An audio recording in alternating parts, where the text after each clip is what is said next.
So you've done the journaling and you're setting your intentions, and maybe even you're saying an affirmation to your houseplants. I don't know.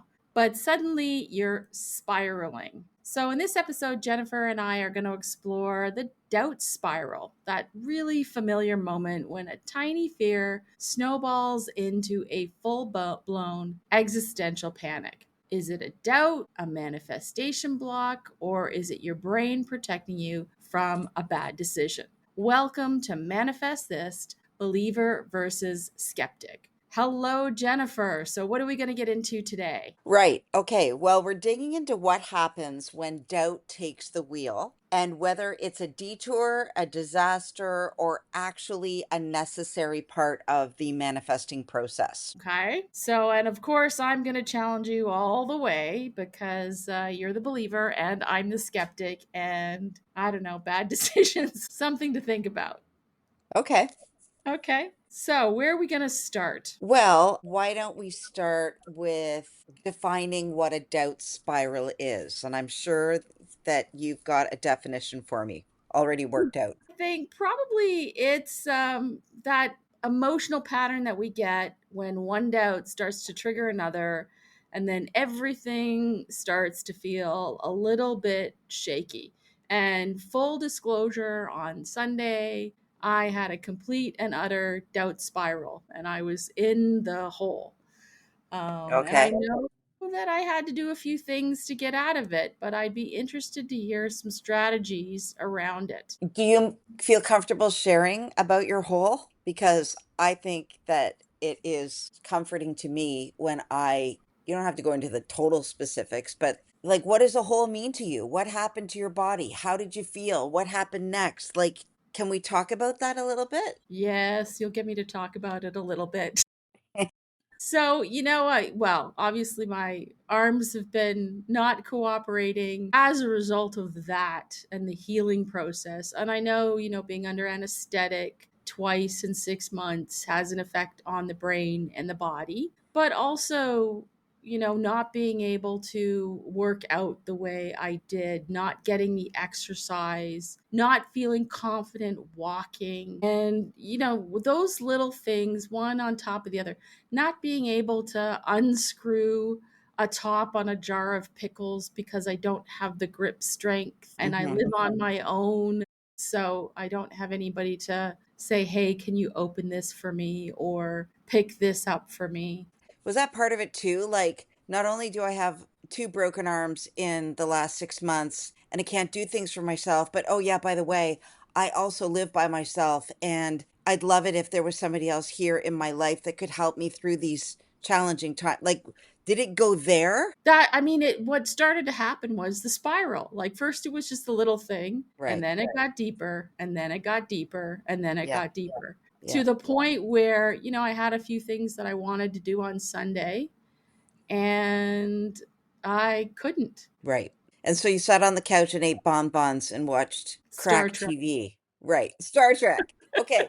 So listen, as always, and I'm no expert. I've been in my own dark doom and spiral. And what I've gotten really good at, and we've talked about this before, is awareness. Like when that little voice of fear starts to go from a whisper to a megaphone, and then suddenly you're questioning everything, your path, your worth, your ability to create anything at all, like, the sooner we can call it and realize where we're going and that we are headed for that downward spiral, trying to catch it at some point is the key. It's always the key is the awareness.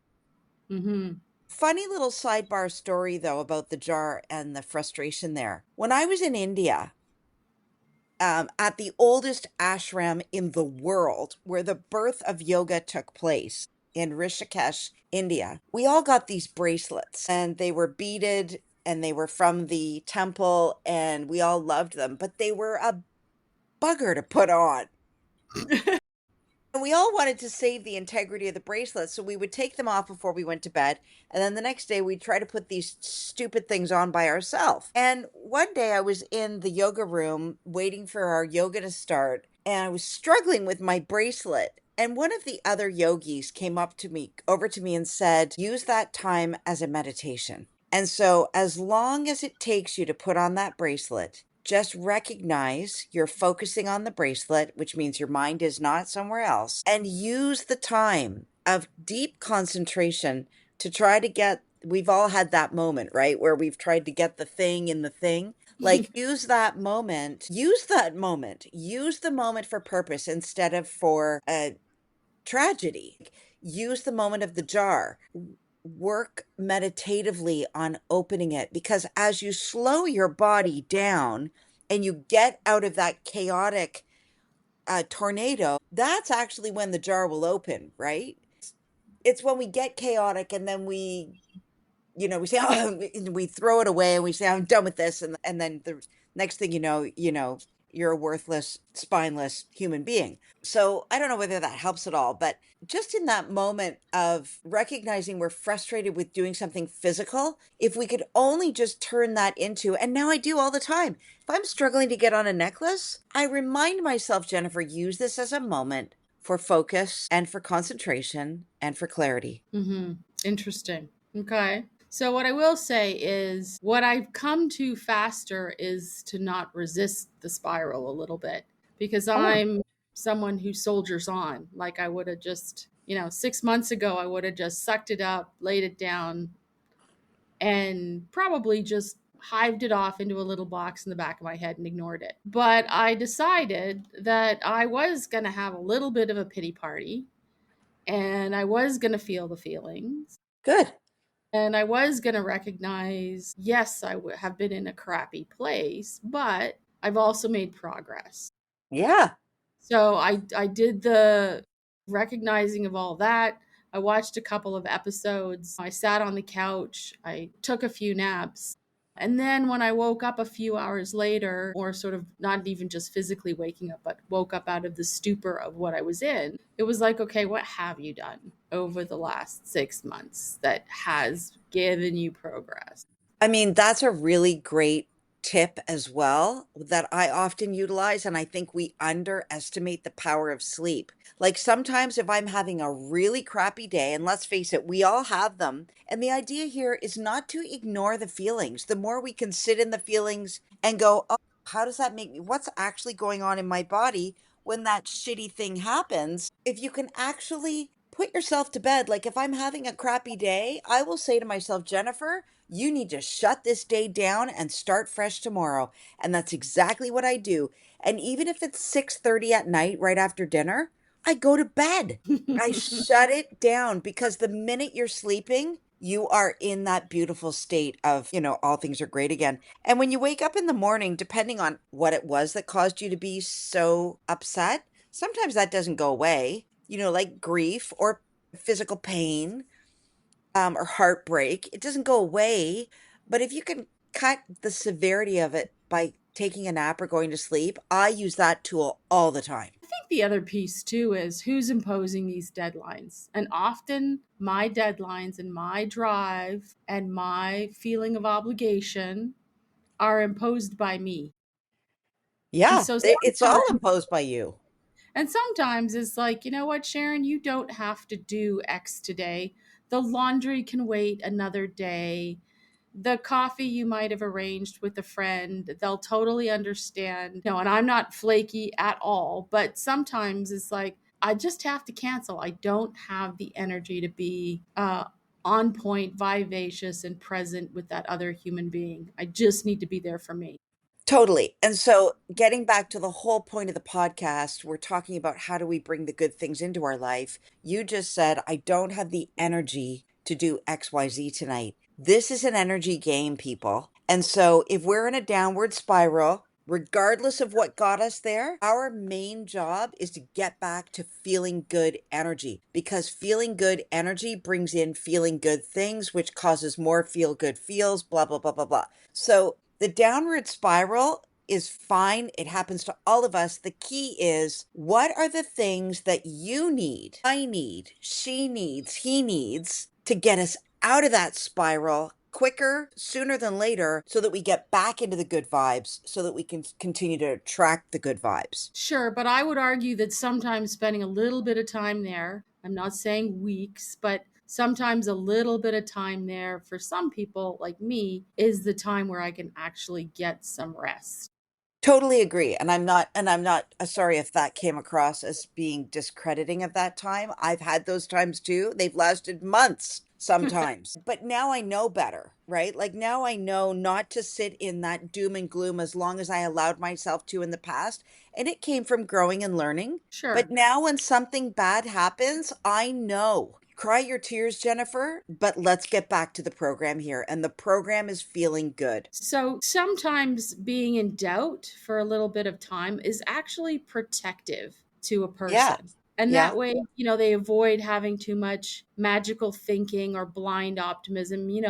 Sometimes people are just be happy all the time. But I would say sometimes doubt can actually protect you. For sure it can, but are we talking about doubt or are we talking about doom? Are we Hmm. talking about a doubt spiral or are we talking about a doom spiral? Because they're totally different spirals. Okay, why don't you define that? Well, I mean, like, let me give you an example. So, doubt spiral. Let's say I wanted to launch a podcast, and let's say that I uh, didn't necessarily feel I had the right equipment or the right mic or the right content or the right partner or the right, and that could go on forever, right? Doubt, doubt, doubt. I doubt I have the right partner. I doubt I have the right content. I doubt I have the right equipment. I doubt I have the right software. I doubt I have the right mic. I doubt, I doubt, I doubt. Versus just get on with it. If you want a podcast, start. Who cares about the rest? So that doubt spiral can keep you from your destiny as long as you let it. And we will come up with 1,000 reasons why we aren't ready yet to take the plunge into the thing that we want.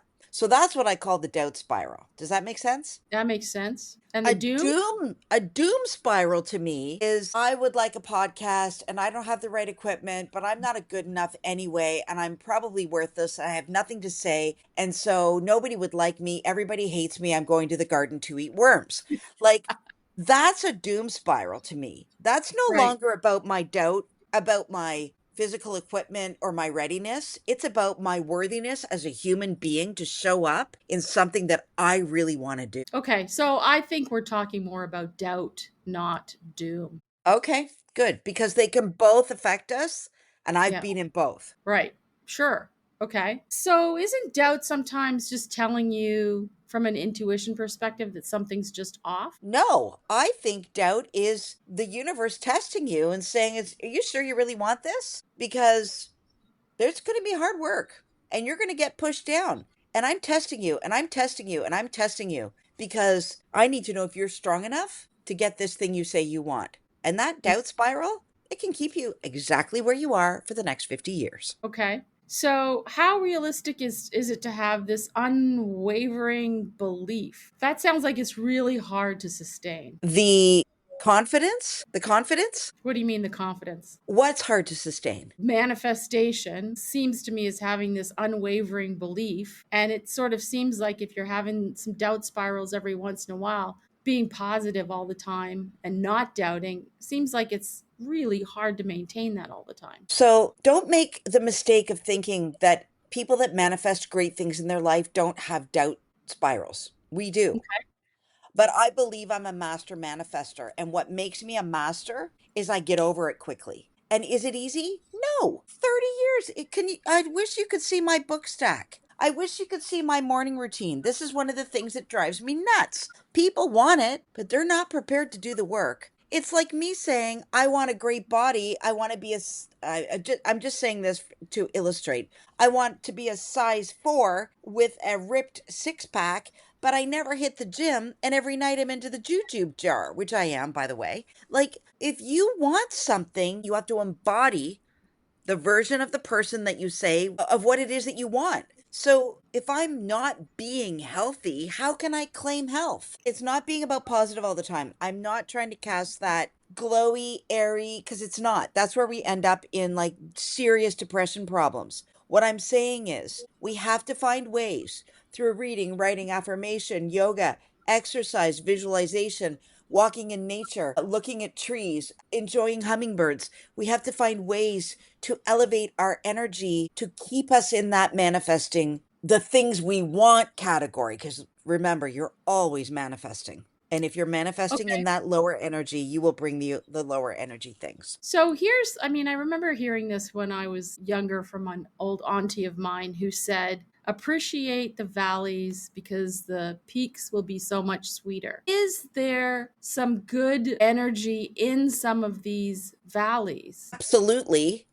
And a masterful manifester will look at a valley now and now be able to go, oh, I know what you're up to, universe. I see this valley and I'm not going to fall for it because I know something great. There's a mountain behind this. So Okay. it's not, so yes, there is an absolute ability to look at all the shitty things, the crappy things, the tearful things, and know, because think of a time. I want everybody to do this. Think of a time in your life when you had a valley. And I'll give you an example. After my 26-year marriage ended, I dated a man for 2 years. I was excited to be having dinners again. I was excited to be setting a table for two again. I was excited.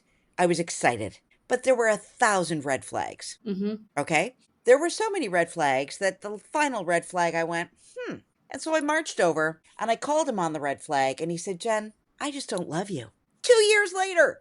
And I knew that and I didn't love him, but I was so caught up in the idea of having a boyfriend that I lost my way. Anyway, what resulted was easily 3 months of absolute breakdown and devastation on my part. Not because I missed him, because my ego was so hit. I didn't get broken up with. Nobody had never not fallen in love with me. Like, how egotistical is that?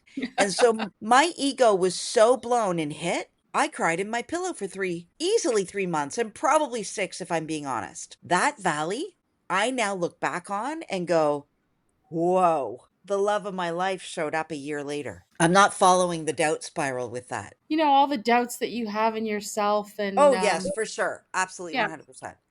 Jennifer, I doubt you're worthy of a man. I doubt you're worthy of someone better than that. That's probably all you deserve. I doubt there's a guy out there that will do all the things that you didn't like about that relationship. I doubt he's out there. I doubt you're young enough to attract him anyway. I doubt you're the right. Yeah, for sure. Absolutely 100%. So, as a master manifester, what was the aha moment? What was the point at which you said, you know, give your head a shake, it's time to move on? Well, again, like that was 2019. Well, it's now 20, that was 6 years ago. I now know way better about those valleys and those deep depressive times. And I'm not that person anymore either. If I broke up today with the love of my life, that is truly my soulmate, I believe, I would rebound way faster because I don't doubt my worthiness anymore. And I don't doubt my enoughness anymore. And I know that if I thought that was my soulmate, guess what's coming next? Mega soulmate. Okay, so how do you make friends with doubt becoming doubtful all the time? What are some I strategies you use? think that this takes time.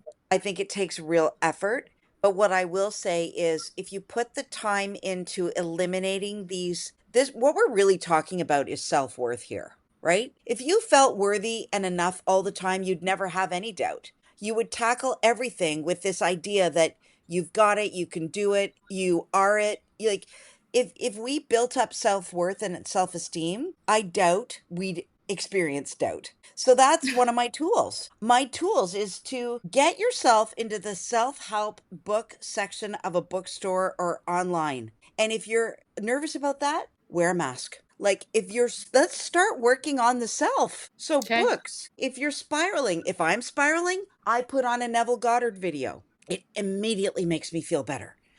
I pause. I take time doing up my necklace. I do things that are meditative, self building of the self all the time. So it sort of sounds like doubt helps you. It sort of, you're not doing it wrong. It just means you've got to build yourself and evolve a little bit and just get a little bit better at recognizing what you need. Does that make sense? Yeah, totally. I mean, I have a very best friend who happens to be a therapist, which is a blessing and a curse. But, when I will call her up and say, "You won't believe what just happened," she'll say to me, you're being triggered right now. That means there's a part of you that needs to be healed. And as a Okay. type A practical person, I'm like, I don't believe that. But I've come to learn that the more we get triggered, the more we get ticked off, the more we get reactive about a situation. That's your work, not theirs. Every single time, that is your work. Right. Okay. So the tools that you're saying now to interrupt that spiral is Yeah, to recognize that it's happening, for sure. Name it. right? Yep. And you're saying to take a pause. Yep. 24 hours, even. Go to bed, go to sleep, take a nap, take a Yep. pause. You like to journal. I do now. I used to think it was really cheesy. Full Yeah, disclaimer. I'm still not there yet. Yeah, full disclaimer. I used to think it was really cheesy. So now what I do is the minute I get ticked off, all the things I want to say to that person, I write them out. I can't believe you did that. It made me feel so blah, blah, blah. If I had a why I oughta, like I write it all out. And guess what? It means you're emptying it out of your system. Yeah. You can go and be combative all the time. And I used to be combative all the time, but it didn't get me anywhere. I just Hmm. got labeled the combative. You know what? I asked my mom the other day. Well, sorry, my mom died in December, so 6 months ago. Before she died, I said, Mom, what's the biggest difference between you and my sister and I? And she said, Well, your sister was easy to get along with, and you were argumentative. And in that moment, I was so hurt because my sister is the people pleaser. So that makes sense. And I do have opinions and I'm strong about them. So I was actually able to take that feedback and go, you know what? I'm kind of proud of the fact that you thought I was argumentative because at least I had a voice and an opinion. Hmm. So instead of constantly being combative, which is where I was going to, and I come by it honestly, now I journal it out instead of battle it out. Okay, that makes a lot of sense. And then I guess, flipping the script a little bit on what it is. That's what I tend to do. Is look at something and think X, Y, and Z, this isn't working, this has happened, blah blah blah. But how far have I come? Where Right, am I now? exactly. Yeah. Exactly. And it's that's a great exercise. Instead of constantly looking at the bad side of things, well, wait a minute. It did give me time to, we were talking about your broken arm and the fact that you can't do the things that you normally would do, but it did give you the time to sit down and edit your book. It has given you time to reflect on where it's going, who you're going to call, how you're going to launch it. You might not have had that time had you not broken your arm. So Yeah. those things are really powerful exercises. Hmm. And I think what you and I have discovered with each other when we have our conversations as well is talking to someone you really trust. Because sometimes you need not someone who's going to go, oh, poor baby, but someone who's going to say, hey, yep, I hear you, but have you considered this? And look at Yeah. what happened here. And that type of But truth telling support. truth telling is the key because what I was going to say is it's really hard to go to a friend if you're not willing to be vulnerable. And I have 1,000 friends. We're great stoics, we got that British blood, but really vulnerably saying he doesn't treat me well. I'm not happy. I never get to do XYZ. Like really telling that story of what is painful to you, you're only going to get some really tangible, good advice if you are willing to be vulnerable yourself. Right. And I think, again, talking sort of from the more cerebral level, as it were, taking emotions and recognizing the difference between emotions and data, that feelings aren't necessarily facts. And I think oftentimes we mix those two things up. The feelings give you some signals, that's a good thing, but it's not necessarily a fact. For sure. And listen, I'm even going to go to the place where is the fact the fact? Like, is it true? Oh. Like everything is questionable. Everything is up for question and for discussion. So I'll leave that there. Yeah, like feelings are just feelings. And let's face it, just because you're feeling shitty doesn't mean anybody else cares. Those are your feelings and it's you can only control how you feel. And Right. that's the end of the story. Period. So let's end this here. And what do you have in terms of that last little piece of advice when people are going down that doubt spiral and it's time to pivot? Well, listen, doubt doesn't mean you're broken. It doesn't mean you're worthless. It doesn't mean you're not enough. You are in a process, and it's okay to question. It's okay to wobble. It's okay to feel unsure. That's human. That is the human being side of us. but there is a spirit side of us that is so perfect Hmm. and so joyful and so peaceful. How do we get back to feeling like the spirit side of us? So don't demonize doubt, but do recognize it and recognize it for what it is. It's not Right. real. It's not Right. real. And also, don't blindly push through without really examining it and getting a signal from that spiral as well. For sure. And I mean, kind of leaving us off on a high note, if you think for 1 minute that anybody that you kind of idolize, and I'm going to go either in your personal life or even in your celebrity love life, like the people that you idolize in the celebrity world, if you think that the Chris Martins of Coldplay, I just saw that concert, if you think he didn't battle doubt at some point in his life, you're crazy. Taylor Swift, totally. They've all battled doubt, but they've pushed through it anyway. And that basically comes down to we're all human.